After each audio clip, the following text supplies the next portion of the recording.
Good morning. আজ train journey তৃতীয় দিনে সকালবেলা সকালে উঠে আমরা আলোচনা করছিলাম সকালে ব্রেকফাস্ট কী করব।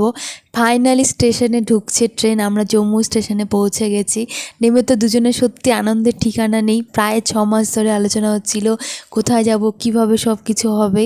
তো বাবা মাও তো খুব খুশি হয়ে গেছে। এটা হচ্ছে জম্মু স্টেশন। এখানে থেকে আমরা গাড়ি ভাড়া করব, দিয়ে আমরা যাব হচ্ছে কাটরাতে। কাটরা বৈষ্ণোদেবী তার দর্শন করে তারপরে আমরা যাব হচ্ছে কাশ্মীর। তো সুবিধ গাড়িটারি ঠিক করে নিয়ে আসলো। এবার সব লাগেজ উঠিয়ে আমরা রওনা দিলাম কাটরার উদ্দেশ্যে। তার মাঝে একটু ব্রেকফাস্ট ব্রেক নিয়েছিলাম, যেহেতু ট্রেনে কিছুই খাওয়া হয়নি।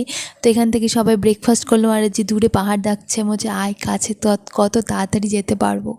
আমরা যে হোটেলেও পৌঁছে গেছি, হোটেল সঞ্জীব প্যালেস। আগামী 3 দিনে আমাদের এটাই ঠিকানা। হোটেলের ছাদ থেকে দেখি যে ত্রিকুট পাহাড় দেখা যাচ্ছে, যেখানে মাতা বৈষ্ণোদেবীর মন্দির। বিকেলে আমরা রেডি হয়ে গেছি মাতার দর্শনে। তারপরে কি হলো আসছে নেক্সট পার্টে। ততক্ষণ